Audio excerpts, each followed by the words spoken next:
Bienvenidos, muchas gracias a todos por asistir. Voy a presentar hoy día al profesor Pablo Esteves. Él recibió su título profesional de ingeniero eléctrico en la Universidad de Chile el año 81, su magíster y doctorado de la Universidad de Tokio el 92 y 95. Él es actualmente profesor titular del Departamento de Ingeniería Eléctrica de la Universidad de Chile y ex director de este mismo departamento en los periodos 2006-2010. Profesor, usted es fellow del IEEE y fue presidente de la Sociedad de Inteligencia Computacional de la IEEE el año 2016-2017. Actualmente es editor asociado de la revista, de esta misma revista, y ha sido galardonado con premios en el 2019 de esta sociedad y también con el Latin American Eminent Engineer Award. Fue presidente de la International Joint Conference on Neural Networks, realizada en 2016 en Vancouver, y es copresidente de la Conferencia Mundial 2018 de la IEEE World Congress on Computational Intelligence, realizada en Río de Janeiro. Hoy es también miembro del Instituto Milenio de Astrofísica, miembro asociado, investigador asociado, y es coautor de más de 150 artículos en revistas indexadas. Bienvenido, Pablo, y hoy día Pablo nos va a hablar de introducción a la inteligencia artificial, aprendizaje profundo y mecanismos de atención. Muchas gracias y bienvenido. Muy bien, muchísimas gracias, Susana, por la presentación. Y la idea de hoy día es hacer una introducción a la inteligencia artificial y de paso poder mostrando un poco lo que hemos hecho para llegar a lo que está ocurriendo hoy, que es lo más novedoso. Así que comencemos con la idea de inteligencia artificial. Y en realidad es algo que escuchamos todos los días, muy frecuentemente. Escuchamos hablar de inteligencia artificial y estamos, ¿no es cierto?, invadidos por estos términos. Por ejemplo, aquí un par de revistas que compré en Estados Unidos que estaban en el kiosco antes de la pandemia, pero por supuesto están las películas. Entonces las películas estamos invadidos por esta idea de inteligencia artificial y no queda muy claro qué es lo que es al final, ¿eh? Cualquier cosa que parezca ser media robótica, media ser humano, en fin. Entonces quería empezar un poquito con la definición, aunque no existe una definición única y estándar a nivel mundial. Sí, hay ciertas ideas, ciertas nociones. Por ejemplo, me gusta esta de Russell y Norvig del año 2010, un libro muy grueso de inteligencia artificial. Y aquí hay dos columnas. Y la primera columna es definir la inteligencia artificial en base al desempeño humano. O sea, uno podría, probablemente es la definición más convencional y decir, bueno, una máquina que tenga procesos pensantes o razones como un ser humano, o alternativa 2, que se comporte como. Y que se comporte como es como más fácil, porque es como, por ejemplo, el test de Turing, es que en un chat así tipo WhatsApp, uno converse con otra persona al otro lado y uno tenga que distinguir si es una máquina o un robot, ¿cierto? Y en ese caso solo estamos basados en la conducta, que se comporte como. Por supuesto, la gracia del test de Turing es que la conversación tiene que ser libre de cualquier tópico, y eso hace que sea muy difícil pasarlo, y de hecho nadie lo ha pasado. Algunos han declarado que lo han pasado, pero en realidad, si uno mira las conversaciones, no fueron muy exigentes. Digamos, si uno hace una conversación un poquito más exigente, ningún chatbot ha pasado este test. Pero la otra alternativa es que uno diría, bueno, a ver, pero ¿por qué el ser humano tiene que ser la referencia?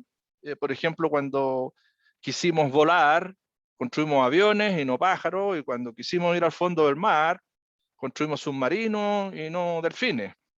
Entonces uno podría decir, ya, podríamos tener una performance ideal que no esté tan relacionada con el ser humano, porque el ser humano, entre otras cosas, pensamos asociado con las emociones, lo cual hace que seamos ser humanos, lo cual es muy bonito, digamos, pero a lo mejor para una máquina no queremos eso, no necesitamos eso. Entonces, en el fondo es para decir acá que hay múltiples puntos de vista, el cognitivo, la lógica, los agentes racionales, y es un término al final muy grande, es como un superset de estos superconjuntos que abarcan muchas cosas.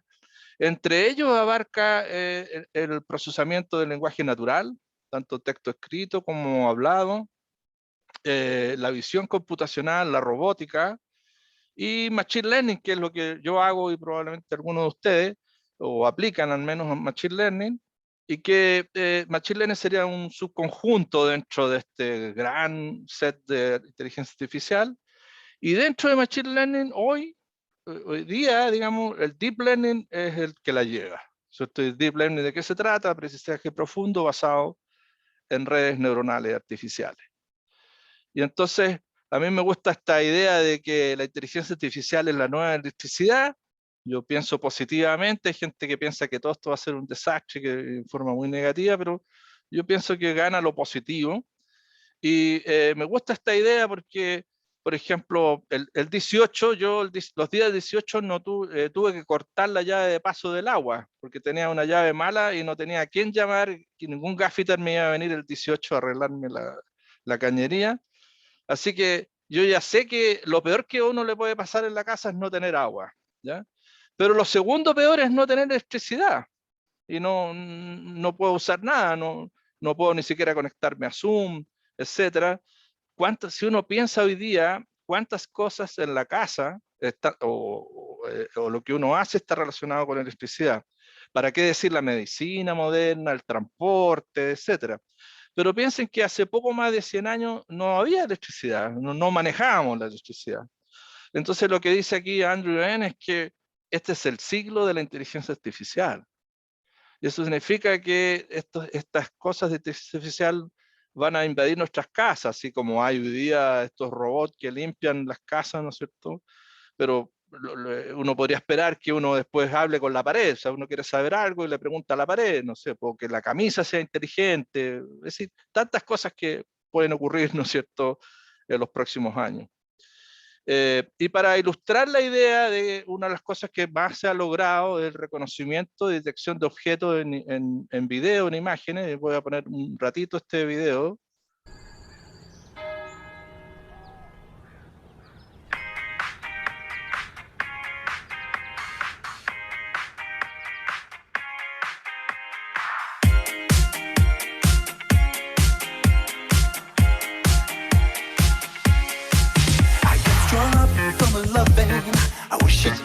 Esa parte es muy interesante porque para un vehículo autónomo tendría que reconocer todo lo que hay alrededor. Y manejar en la India no es fácil. Vamos a ver enseguida.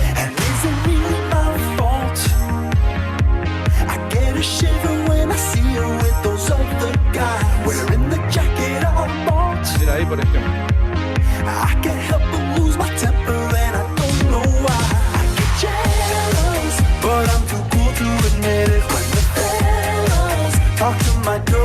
Bueno, una idea para que tengan una idea, ¿no es cierto? Después pueden ver esto, buscan YOLO V3 y van a encontrar el video. Pero para que tengan una idea de que esto ni soñando se podía hacer hace 10 años atrás, ni en sueño, ¿cierto? Es algo que hoy día podemos hacer, que es reconocer, o sea, podemos poner esto en la calle, en fin, podemos reconocer personas, podemos reconocer autos, vehículos en forma instantánea y con relativamente pocos errores. Esto no es perfecto, digamos, pero con relativamente pocos errores. Y es un poco basado en la tecnología, de la cual quiero hablar un poquito, y vamos a ir avanzando de lo más pequeño a lo último, ¿no es cierto? Pero en forma rápida. Entonces, lo primero es que Deep Learning está basado en redes neuronales, y las redes neuronales están inspiradas en neuronas, como la que está aquí a la izquierda. Y una neurona es un objeto matemático para nosotros, una neurona artificial, que es simplemente la suma ponderada de las entradas y sigue con una función de activación no lineal. Esto es una neurona. Pero el asunto, y después queremos construir redes con eso, el asunto es qué es lo que puede hacer una neurona es importante, porque una neurona desde el punto de vista matemático es un hiperplano separador. ¿Qué significa eso? Que puedo separar estos puntos que están marcados con más, con signo más, de aquellos que están marcados con signo menos, y aquí está el hiperplano. Desde el punto de vista matemático, esto ha sido estudiado muchos años, que las redes neuronales están relacionadas con la capacidad de un hiperplano. Y es la capacidad de un hiperplano lo que te permite hacer todo lo que uno quiera, ¿no? Entonces, doy ese concepto porque cuando extiendo esto ahora, y tengo una red, y cada una de estas unidades ahora es, cada uno de estos círculos, por supuesto uno no dibuja todo, pero es una neurona de este tipo, ¿cierto? Que tiene la suma ponderada, tiene varios factores que se llamamos pesos, tiene la función de activación, todo eso está aquí en esta red.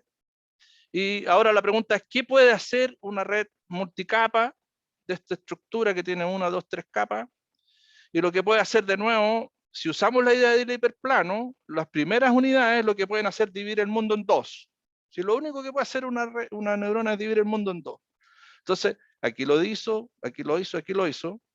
Pero una vez que me voy a la capa 2, puedo juntar este pedacito de aquí, está acá, este de aquí está aquí, y el tercero está acá abajo. Y haciendo un AND, una neurona también puede hacer un AND, una operación de un AND, una operación lógica, puedo juntar y tener regiones convexas. Y si agrego una otra capa más, con un OR, puedo tener regiones arbitrarias. Y esta es una de las primeras demostraciones que se hizo hace muchos años atrás, que una red multicapa con una sola capa oculta que se llama, como la que acabamos de ver, que era esta, son aproximadores universales. Y eso fue un wow, aproximadores universales. O sea, ¿me está diciendo que puedo aproximar cualquier función con cualquier grado de exactitud? Sí. Y con los datos. Y eso ha hecho que estas redes se ocupen tanto. Muchas veces se ocupan solo para eso, ¿cierto? Pero el problema fue que este tipo de redes tienen limitaciones al expandirse, porque se entrenan por gradiente. Supongo que conocen esto de derivar, igualar a cero, ¿no es cierto? Se entrenan por gradiente. Y en la manera que hay más capas, esos gradientes se van achicando, se van achicando, se van achicando, y al final desaparecen, y al final no puedo entrenar redes muy profundas, ¿cierto? Bueno, y ahí vino el cambio, voy ahora hacia Deep Learning, porque lo tradicional era usar esta forma, un módulo de extracción de características. O sea, yo, por ejemplo, si quiero clasificar perro y gato en imágenes, podría ir y tomar estadísticas de la imagen, la media, la varianza, pero también podría ir y buscar el color, no sé, o si tiene mostacho o lo que sea, ¿no es cierto? Y buscar características, normalmente eso se hacía a mano, y separadamente tenía el clasificador, que era una red como la que acabamos de ver, una red neuronal tipo MLP. Y el problema de la estructura que acabamos de ver es que justamente no tiene una estructura que ayude a procesar las imágenes, porque hay que entender que un concepto importante que son las invariancias en una imagen. Por ejemplo, si ven mi rostro ahora, sigue siendo un rostro que me mueva a la izquierda o para la derecha, o si me acerque o me aleje, ¿no es cierto? O me tape algo de la cara, en fin, todo eso es invariante, ¿no? La persona es la misma y hay un rostro ahí. Y la estructura que teníamos antes no permite hacer eso. Entonces lo que se hizo fue diseñar una arquitectura que sea invariante a las traslaciones, a los escalamientos, a las distorsiones locales, y en base a eso viene la idea de Deep Learning. Pero un poquito antes, un poquito de historia. Esto comenzó, esta es la línea de tiempo, en el año 1940 aproximadamente, cuando McCulloch y Pitts en el MIT propusieron el modelo de una neurona. Luego vino Frank Rosenblatt y creó el algoritmo perceptrón que podía entrenar una neurona. Pero más o menos en el año 70 salió un libro que se llama Perceptron que decía, bueno, pero con una neurona o con una sola capa usted puede hacer casi nada. Lo que puede hacer es lo que se llama resolver problemas linealmente separables, y conjeturaron estos autores que son muy famosos, erróneamente conjeturaron que no se podía hacer multicapas y entrenarlas. Y entonces, ¿qué pasó? Que vino el primer invierno de las redes neuronales. La gente abandonó el barco hasta el año 86, donde apareció este libro que se llama Parallel Distributed Processing, de Rammelhart, Hinton y Williams. Y yo cuando me fui a doctorar a Japón, llegué allá el año 87 por ahí, y quería estudiar redes neuronales. Y entonces el profesor japonés me dijo, ya, muy bien, aquí está el libro. ¡Pap! Y eran 2 tomos para el Distributed Processing. Y uno de los capítulos era Backpropagation, el algoritmo de Backpropagation, que estaba nuevecito, que era el algoritmo cómo entrenar redes multicapa.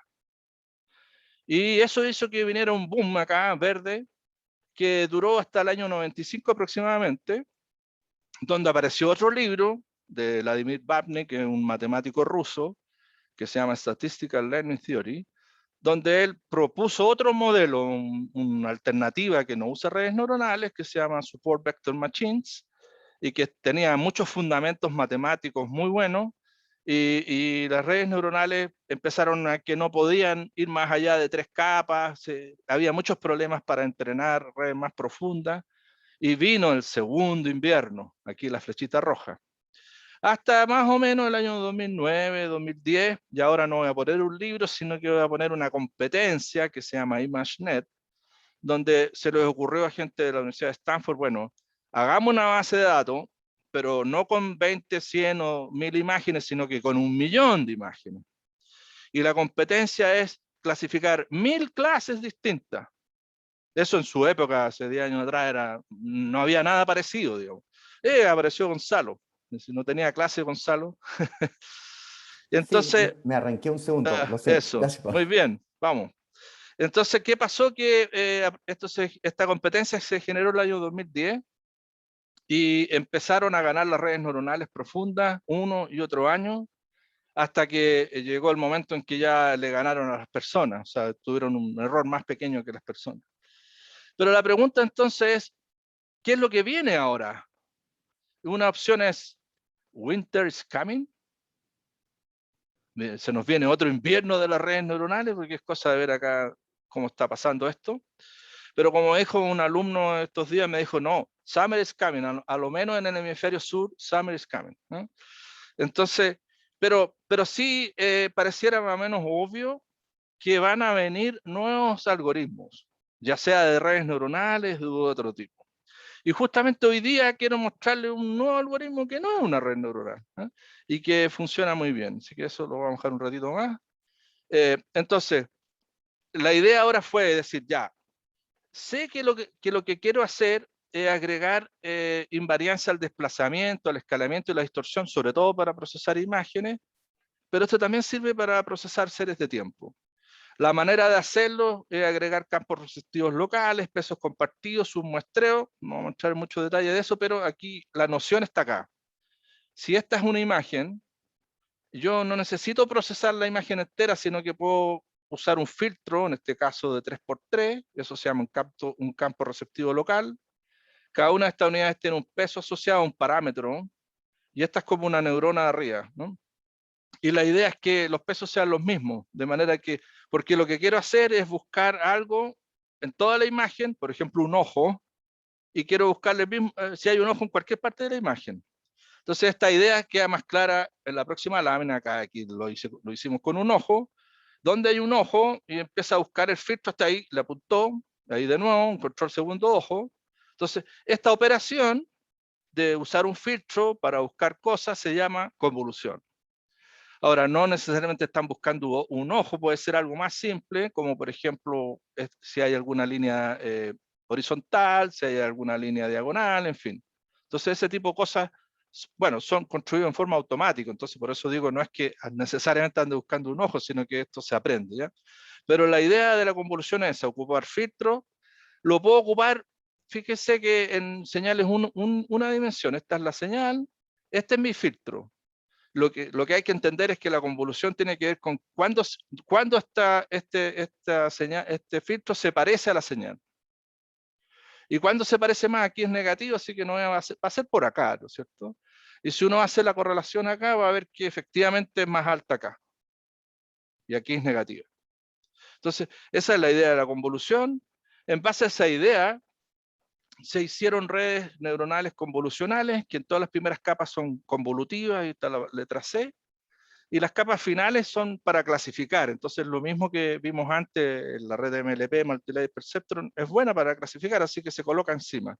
¿Cuál es la ventaja de esta versión? Es que ahora tengo el clasificador y el extractor de características juntos en un mismo modelo y que los puedo entrenar en forma conjunta. Eso que quiere decir que lo llaman esto end-to-end. O sea que puedo entrenar de principio a fin y puedo aprender todas las características y no tengo que ir yo a mano a decir, mira, a ver, pero probemos la media, la varianza, la kurtosis. No, esto es automático, esa es la ventaja. Entonces las redes convolucionales. Y por último, la idea es que, claro, esto va a extraer características en forma automática, pero la idea es que haya una jerarquía. Entonces, por ejemplo, algo así como que en la primera capa detecto ciertas líneas, después detecto partes de narices, de ojos, orejas, y finalmente más arriba detecto caras, ¿cierto? Algo así, no es necesariamente así, pero la idea es que haya como una jerarquía de características. Bueno, entonces, como podrán saber, trabajamos con Susana, Pablo y otros en la parte astronómica, así que voy a dar algunos ejemplos astronómicos. En este caso, estamos procesando los datos de un telescopio en Estados Unidos, en San Diego, que se llama Zwicky Transit Facility, ZTF. ¿Y qué obtuvimos de este telescopio? Imágenes como estas. Y esta es como lo que se llama la primera alerta. ¿Qué quiere decir eso? Que tengo un template que es la imagen de referencia, o sea, tengo fotos del pasado del lugar, pero quiero ver si en la nueva foto que se llama Science apareció algo distinto. Esto es como jugar a las 7 diferencias, ¿ya? Y entonces, ¿cuáles son las 7 diferencias acá? Pero en realidad me interesa una. Y aquí se puede ver que esa de ahí, digamos, lo que está en el centro, claramente no estaba en la imagen de referencia, y eso es porque apareció, entre comillas, una estrella nueva, que se llama supernova. En realidad murió la estrella y por eso explotó, digamos, pero pareciera ser que fuera una nova, una estrella nueva. Y de la misma manera tengo algunas clases, como por ejemplo Bogus, es una clase de objetos que no son astrofísicos, que no son de interés astrofísico. Por ejemplo, pueden haberse quemado algunos píxeles, pueden haber rayos cósmicos, puede estar funcionando mal el instrumento, digamos, la cámara, en fin. Y entonces una de las primeras aplicaciones que hicimos con alumnos que, bueno, ya son exalumnos, Rodrigo Carrasco Davis, para diferenciar, y Esteban Reyes, lideraron este proyecto de hacer una red Deep Learning convolucional, de redes neuronales convolucionales, para distinguir imágenes de estos 5 tipos: supernova, núcleos galácticos activos, etcétera, Bogus, etcétera. Y esto funcionó muy bien. Y acá están los resultados. Ojo que estos son los resultados con una alerta. Y por supuesto uno puede recibir múltiples alertas de un objeto, pero la idea aquí era, podemos hacer algo con una alerta porque queremos reaccionar tempranamente. Y lo que obtuvimos fue que, sin usar metadata, un 88% de exactitud en la clasificación de estas 5 categorías, usando metadata, que son datos adicionales que uno puede tener del telescopio, por ejemplo, cuál es la posición en el cielo de estos objetos. También se hace un cálculo si es más bien una estrella, está dentro de una galaxia o no, ese tipo de cosas. Si uno ocupa esa metadata, llegamos al 94%. Este resultado lo consideramos muy extraordinario, dado que es usando una imagen, una alerta, y uno puede tener múltiples alertas del mismo objeto, porque las alertas son cuando hay algo está cambiando en su magnitud, en el brillo, por ejemplo. Por ejemplo, una supernova, cuando explota, empieza a brillar más. Entonces, cada vez va a ir tirando una alerta, digamos, porque está cambiando su brillo. Entonces, ahora, lo que dije hasta aquí, redes convolucionales en general, no necesariamente, pero en general no incluyen el tiempo. Entonces, lo más normal y tradicional para incluir el tiempo, si uno quisiera hacer una serie de tiempo, una secuencia, es usar redes neuronales recurrentes. Y la idea es básica esta, o sea, tengo una red, pero ahora lo que sale vuelve a entrar. Matemáticamente es más fácil a lo mejor verlo, que el estado actual depende del estado anterior. Y esto significa que voy a estar recurriendo todo el tiempo porque depende del estado anterior, y el estado anterior depende del estado anterior, y el estado anterior depende del estado anterior, en fin, se darán cuenta que hay una dinámica recurrente. Normalmente en redes neuronales esto se plantea de esta manera: lo puedo desenrollar y usar los tiempos distintos de 0 a t, como diciendo lo que pasó en 0, ahora entra H1, entonces puedo representar una red recurrente como si fuera una red feedforward, pero en el tiempo. Ahora, el problema de esto se hizo hace varios años atrás, pero el problema de esto era que necesito múltiples capas, y como mencioné antes, si usamos el gradiente, mientras más capas tenga, más difícil entrenar porque los gradientes se van a cero. Se llama el problema del desvanecimiento del gradiente. Entonces, por ese motivo, llegó alguien hace algunos años y dijo: ya, hagamos una red con unidades más complejas, y son harto más complejas. Para mí esto, yo le llamo el elefante de las redes neuronales, que se llaman LTSM. ¿Ya? Aquí la idea básica es muy simple, es la siguiente: queremos tener una especie de memoria, guardar en memoria algo. Y para guardarlo bien y que no se me borre, etcétera, voy a usar 3 compuertas, que se llaman las compuertas de entrada y salida, y estas compuertas simplemente controlan lo que se escribe en esa celda y lo que se lee. Es decir, read and write, o sea, es fácil de entender que puedo operar read and write sobre esta celda. Y después se descubrió que era necesario también poder olvidar, o sea, a lo mejor puedo guardar algo, pero de repente ya no me sirve más. Entonces tengo que hacer un reset. Entonces, pero ojo que esta es una unidad, o sea, una neurona, una unidad ahora tiene un montón de compuertas, digamos, para poder resolver el problema de que no tengo memoria y que se me desaparecen los gradientes. Y en base a esa idea, aplicamos esto a medicina. En este caso hicimos una red recurrente DEEP con Nicolás Tapia, que lo aplicamos al electroencefalograma, y la idea era encontrar, estos son de sueño, así que son 8 horas de registro cada sujeto, encontrar este tipo de patrones, se llama usos de sueño, sleep spindles en inglés, o este tipo de patrones que se llaman K-complex, complejos K. Y para eso Nicolás propuso una red ahora que tiene, en la primera parte son convolucionales, como lo que expliqué recién, pero luego de las convolucionales vienen redes LSTM, celdas LSTM, es decir, que son recurrentes. Y además son bilaterales, porque nuestro problema en este caso el eje da lo mismo que lo analice de izquierda a derecha que de derecha a izquierda, porque no tengo el problema secuencial de que mañana me va a aparecer otro dato, sino que tengo todo el registro. Entonces, como son bilaterales, analizo hacia la izquierda, analizo hacia la derecha y concluyo cosas, ¿no? Y en base a ese tipo de modelo convolucional, con redes recurrentes, lo que hizo Nicolás fue superar el estado del arte, es decir, que en varias bases de datos distintas, su resultado es el mejor de todo, hasta hoy. Y se puede representar en estas curvas también, que F1 score en función del IOU. F1 score es algo que usamos normalmente para medir esto, que es la media armónica entre algo que se llama precisión y recall, que tiene que ver con los tipos de errores. Hay 2 tipos de errores, tipo 1 y tipo 2, que son los falsos positivos y los falsos negativos, ¿no?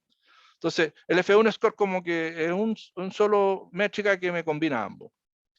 Y luego está la intersección sobre la unión, que en este caso lo que quería encontrar es dónde comienza y dónde termina un patrón. Entonces puedo ver, si yo me equivoco un poco, estoy corrido, puedo ver cuánto intersecto sobre la unión. Y este es un ejemplo de las mejores detecciones que tuvimos. Aquí hay un porcentaje que indica que le apuntó muy bien y estaba muy seguro de que eso.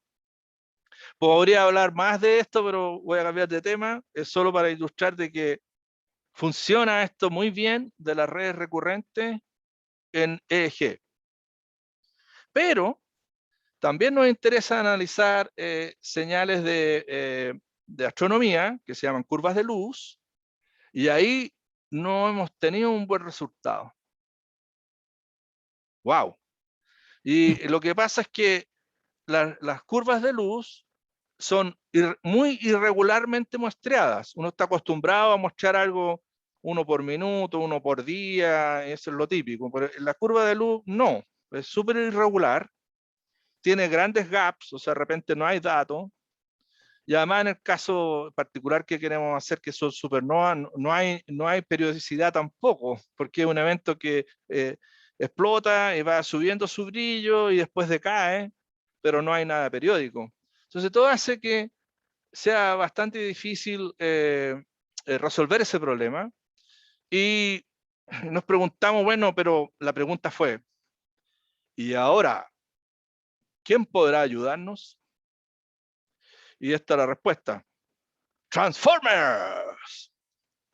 Pero por supuesto, no son los Transformers de las películas, sino que se usó este nombre de Transformers para otro modelo, que no es un modelo neuronal. Y esto es lo que está ocurriendo hoy. Ahora, esto es top of the art, pero no en el área nuestra, sino que en algo que se llama Natural Language Processing, procesamiento del lenguaje natural. Pero nosotros estamos interesados en las señales astronómicas, las señales de EG, etcétera. Así que mi idea es aplicar esto, pero en un contexto distinto que el Natural Language Processing. Pero quisiera explicar esto de qué se trata y es más fácil explicarlo con palabras, es decir, con el procesamiento de las palabras. Es mucho más fácil. Entonces, voy a explicar en algunas láminas de qué se trata y después decir, apliquemos esto a la serie de tiempo astronómica.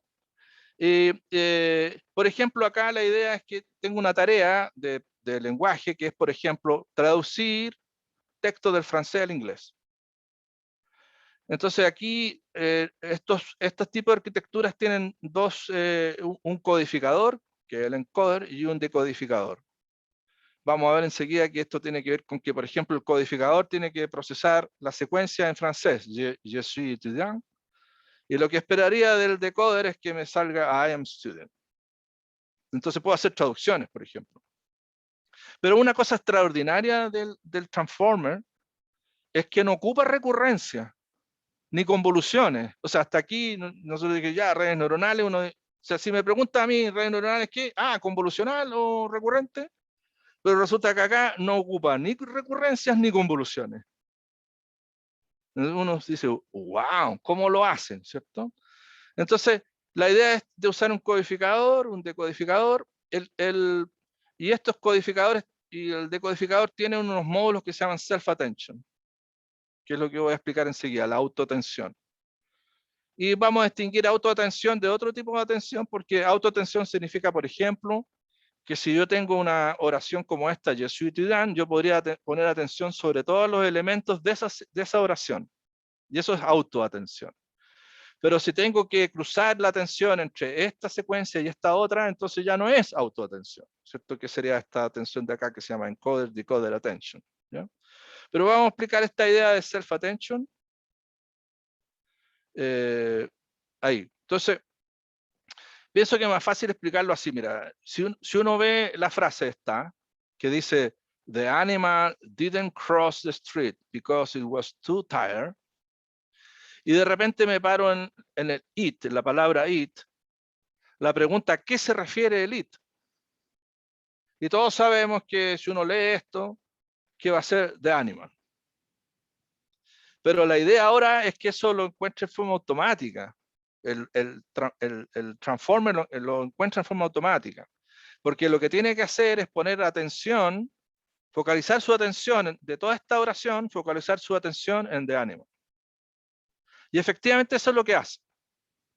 Ahora, ¿cómo lo hace? Parte de esto tiene que ver con lo siguiente, que es que, por supuesto, son entrenadas con millones y millones de ejemplos, ¿cierto? Sí, cada vez a estos transformers le ponen más y más ejemplos. Con lenguaje no es tan difícil porque está lleno de texto, ¿eh? Entonces, lo que hace es que voy recorriendo la secuencia. Entonces, por ejemplo, cuando voy en it, voy y computo la relevancia de cada una de estas palabras en la oración con respecto a it. Por ejemplo, puedo ver que es más frecuente en la literatura, en fin, en los textos, qué sé yo, que se refiere al animal y it. Y simplemente voy encontrando que tiene mayor relevancia, ¿no? Entonces, lo primero que hay que hacer es computar la relevancia entre lo que se llama el query, Y la notación aquí, si uno lee el paper original, que se llama Attention is all you need, y significa que no use más redes neuronales, use attention, se entiende poco el paper por si acaso. Entonces, uno tiene que recurrir a todos los que han interpretado el paper, y tiene que ver con esto, porque incluye un lenguaje que es el query, y el query normalmente uno sabe lo que es, que cuando uno busca algo en Google, ¿ya? Y en este caso el query va a ser cada posición en esta oración, en este caso it. Y los keys, llaman keys, a todos los otros que están acá. Entonces, quieren computar cuál es la relevancia de cualquier otra palabra sobre it. Y eso lo llaman computar un puntaje de atención entre los query y los keys. Entonces el lenguaje ahí se pone un poco enredado, pero en fin, de esa manera lo hace. Entonces, acá está el transformer, a la izquierda está el codificador, a la derecha el decodificador.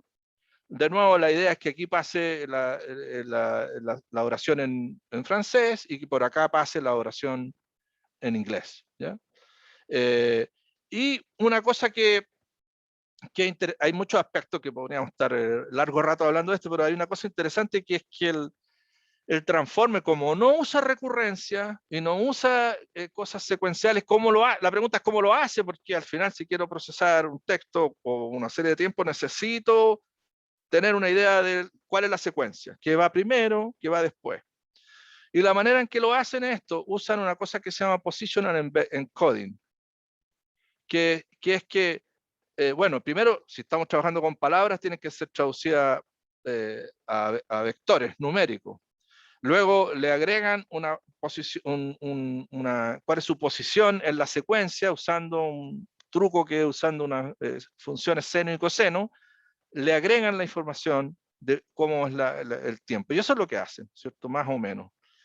Y entonces aquí está la idea de que tengo los queries, los keys, en este caso el query era el it, los keys eran todas las otras palabras, computo cuál es la relevancia, y después uso, ellos incluso un tercer elemento que se llaman values, y uso eso para ponderar eso. La manera más fácil para mí de explicar esto y de entenderlo es esto, mira. Por ejemplo, consideremos esta frase. Anthony Hopkins, que supongo que conocerán ustedes, admired Michael Bay as a great director. Entonces esta es la frase, y aquí el query va a ser Michael. Entonces lo primero que hay que hacer entre query y keys es computar cuál es la relevancia de todas las otras palabras. Y la más relevante es Michael. Michael y Michael, es la misma palabra. Pero la segunda palabra más relevante aquí es director, porque Michael Bay es un director. Y así. Y puede ver que algunas, por ejemplo, la A, tiene muy poca relevancia. Entonces, la cuestión acá es la siguiente. Esta parte de aquí computa uno a uno, palabra a palabra. ¿Cuál es la relevancia de cada palabra? Sin importar el orden. Y una gracia que tiene esto es que lo puedo hacer en forma paralela, porque da lo mismo. No estoy considerando la secuencia.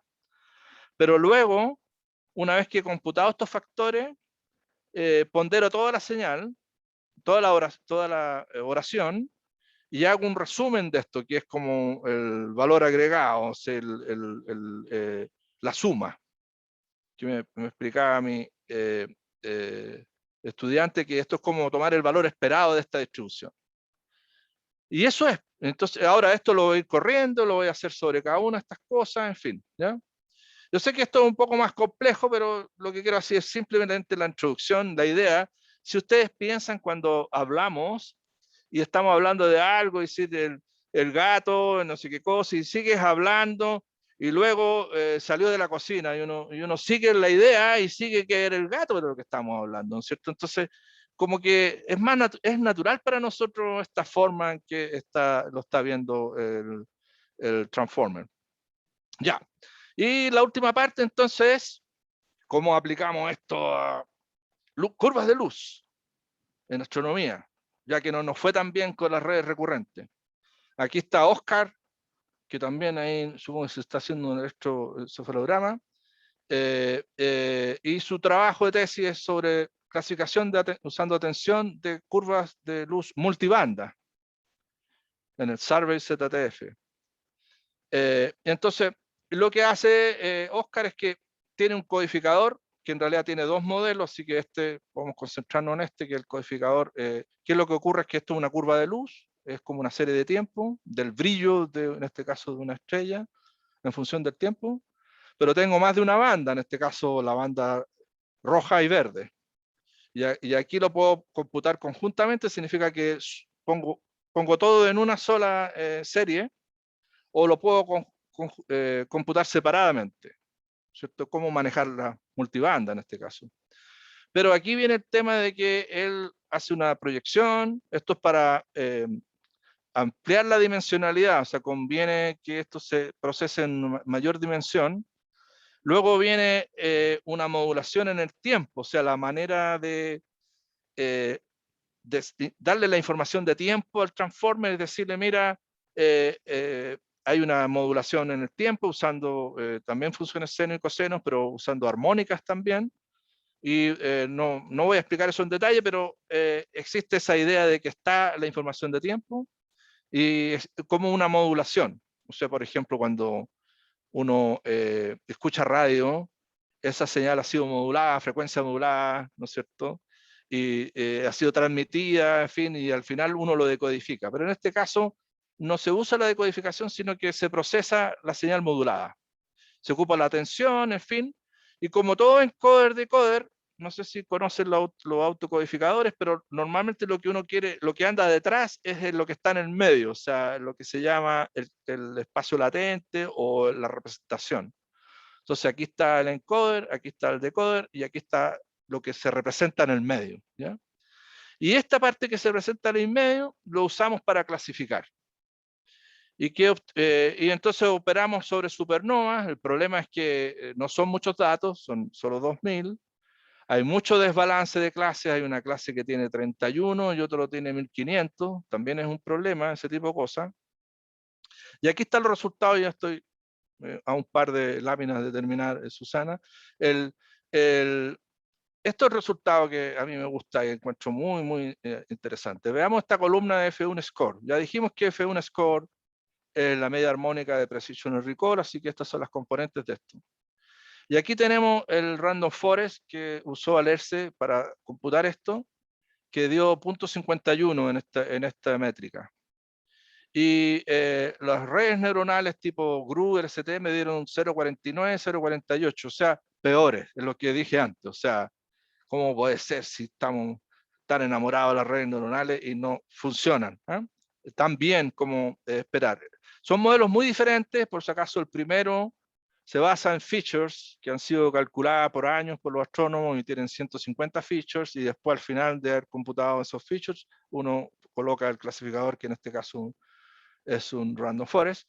Las redes neuronales y los modelos de atención no ocupan features, así que la entrada es la señal directamente.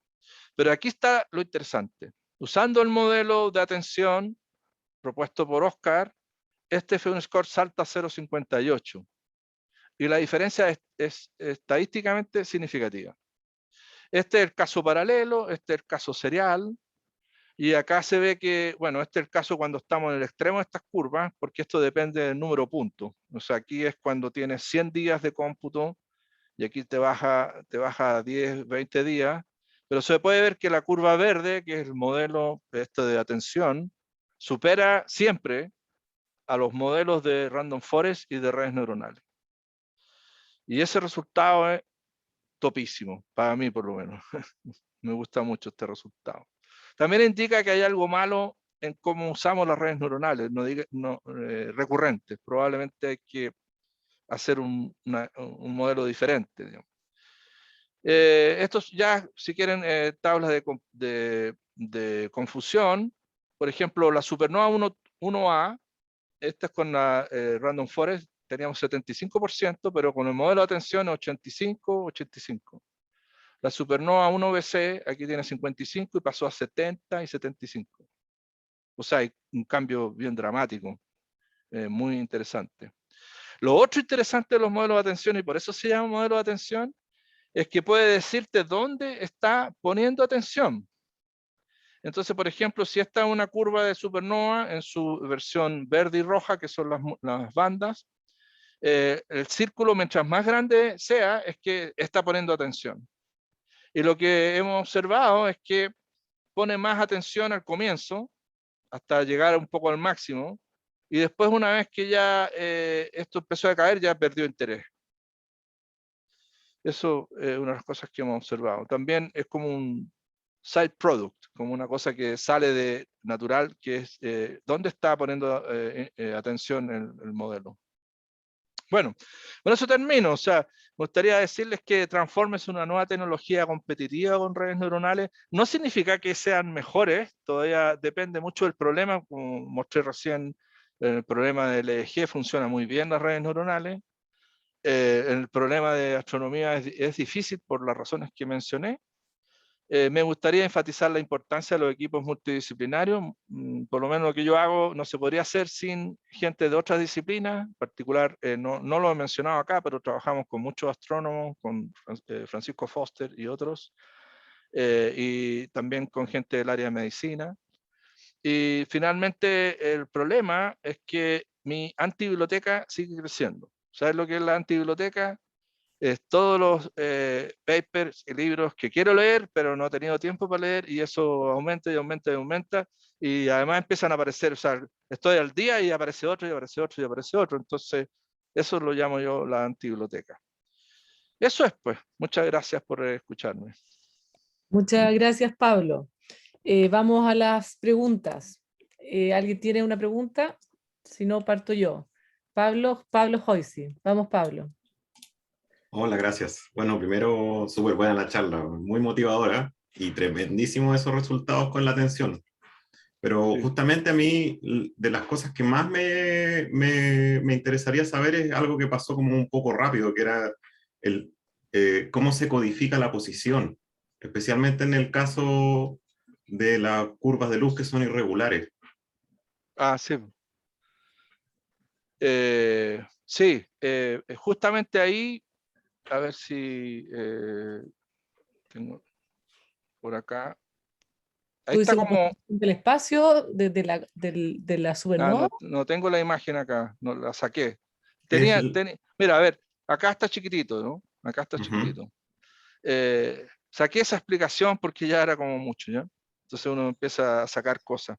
Pero sí, hay una innovación acá. La principal innovación es lo que tú estás mencionando, Pablo, que es una innovación que se le ocurrió a Oscar en base a otros trabajos también.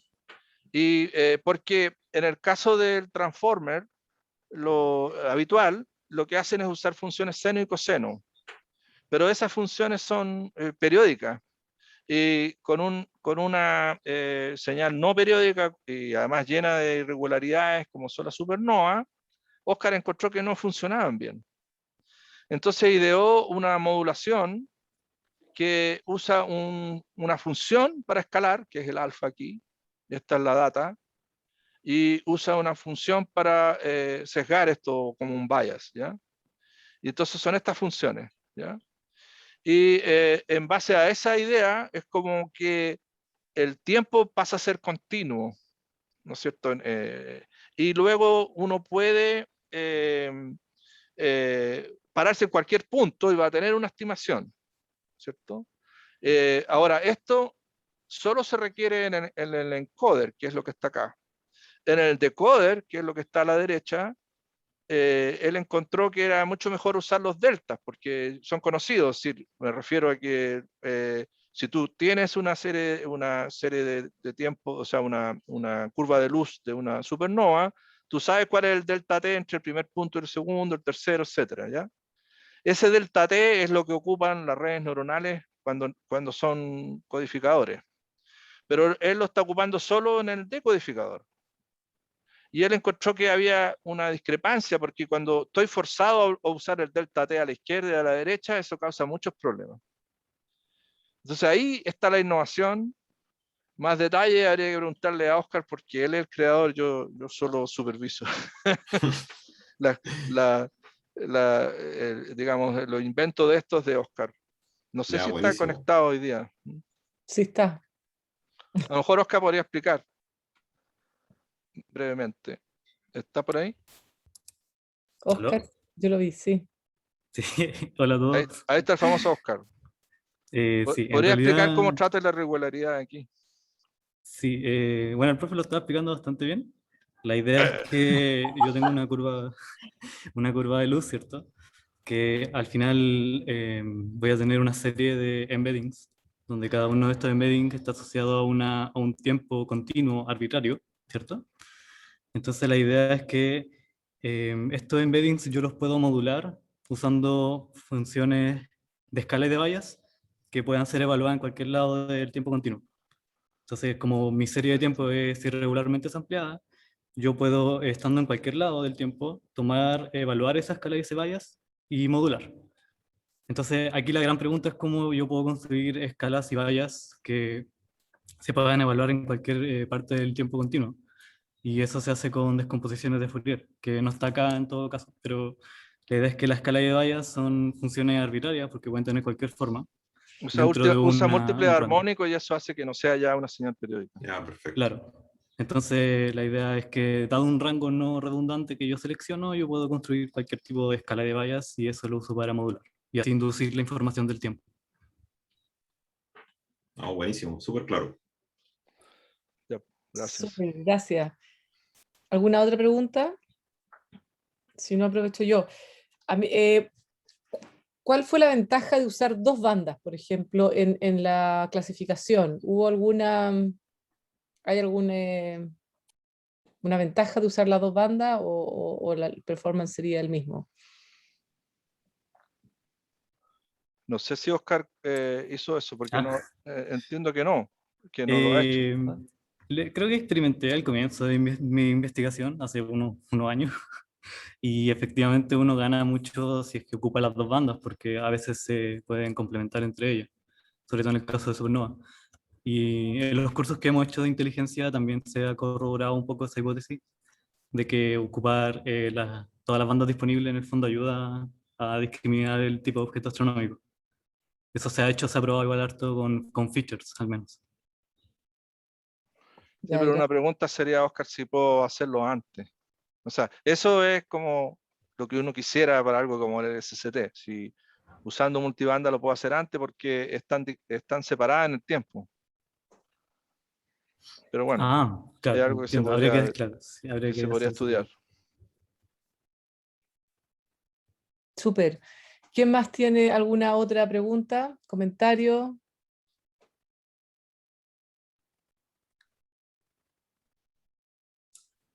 Yo tengo una pregunta, dado que nadie más tenía.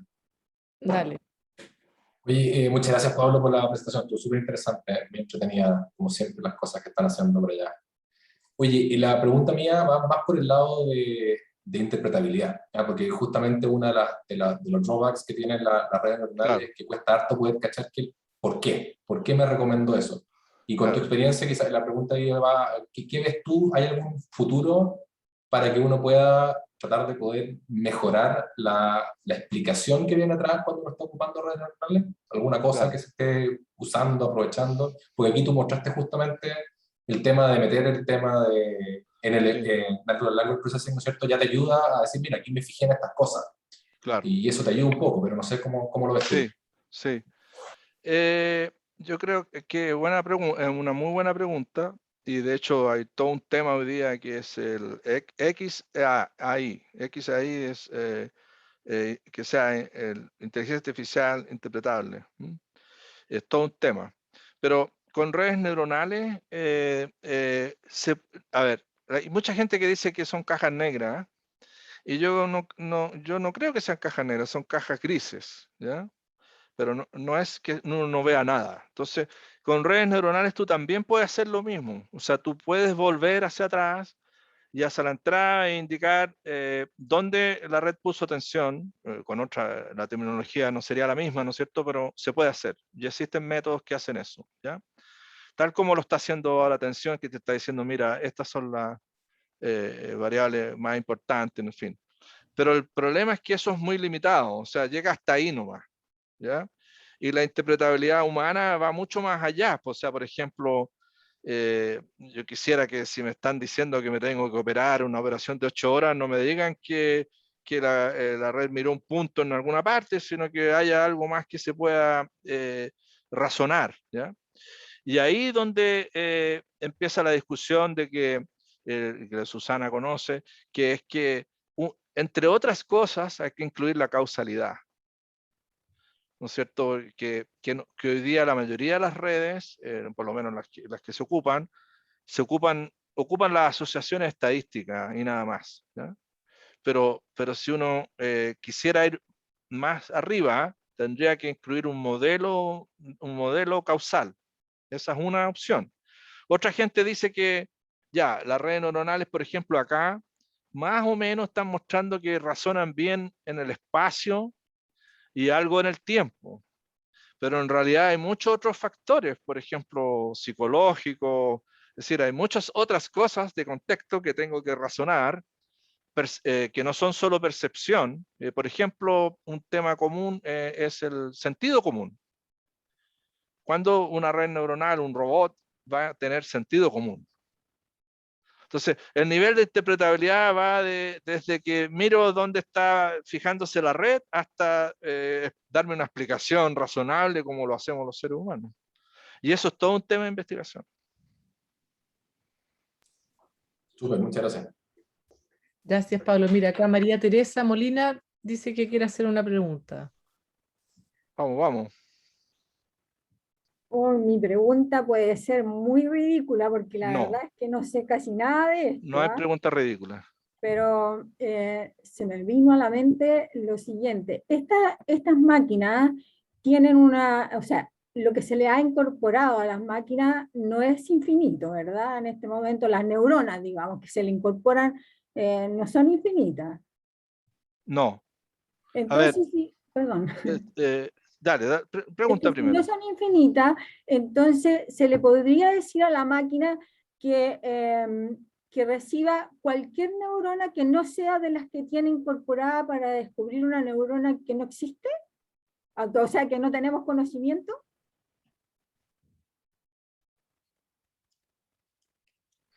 A ver, no sé si entiendo bien tu pregunta, pero en primer lugar estamos hablando de neuronas artificiales, Sí, que en el fondo es un software, sí, claro, en la práctica es un software, ¿ya?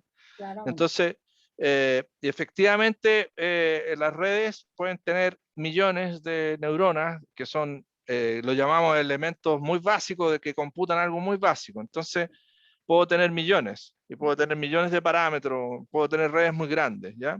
No sé si millones de neuronas, pero sí millones de parámetros. Entonces, ¿qué pasa cuando le agrego una más o menos? Es algo que normalmente se trata de evitar y existen técnicas que entrenan eliminando neuronas, borrándolas. O sea, voy entrenando, porque entrenar significa que voy ajustando mi modelo, voy encontrando cuáles son los mejores parámetros. Pero una técnica común de entrenamiento es que hago dropout, que es que elimino neuronas arbitrariamente y después las pongo de nuevo, en fin. Entonces, no es la idea de que porque ponga otra neurona más pase algo. La idea es que el método sea robusto y que no sea dependiente de una neurona. Dicho de otra manera, tal como en el cerebro, en general, la memoria que uno tiene, etcétera, no está en una neurona. O sea, es algo que se llama distribuido, es distribuido. O sea, imagínate que esta es una red y la información de lo que quieres hacer, o lo que estás viendo, un gato, por ejemplo, está repartida en todas las neuronas o en muchas neuronas, pero no en una. Y hace poco han salido comentarios de que hay algunas neuronas en el cerebro que hacen una solución. De hecho, existe una neurona que se llama The Jennifer Aniston Neuron, ¿no? Que encontraron que, por lo menos en Estados Unidos, o las personas que conocen a Jennifer Aniston, que cuando se decía el nombre, se disparaba esa neurona, ¿ya? Pero después una investigadora hizo la apuesta con el investigador que hizo eso, es decir, te apuesto que esa neurona no solo dispara a Jennifer Aniston. Y así fue. O sea, normalmente las neuronas no son específicas de que una neurona se aprendió el gato, ¿no es cierto? Se aprendió el nombre de Jennifer Aniston, sino que es computación distribuida. Ya. Gracias. Aquí Eliana pregunta qué diferencia hay entre atención y coocurrencia.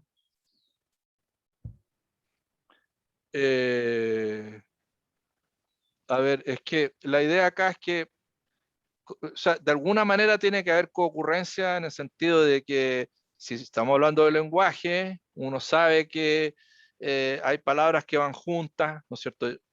Por razones estadísticas van juntas, ¿cierto? Pero en este caso, cada frase puede ser bastante diferente en el fondo, y lo que quiero es encontrar más que una coocurrencia, quiero encontrar una especie de distribución. O sea, al final sí hay una relación estadística, ¿no? Pero va más allá de una coocurrencia, porque entre otras cosas, normalmente estos modelos incluyen no linealidades. Entonces, no es que solo compute la correlación es lineal, ¿no?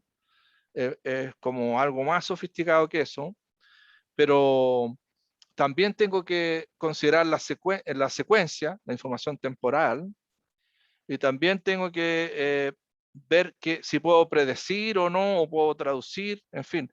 Pero, en fin, por supuesto, toda la estadística es importante, influye mucho.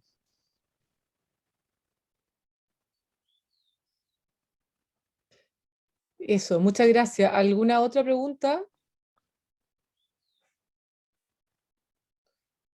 Parece que no.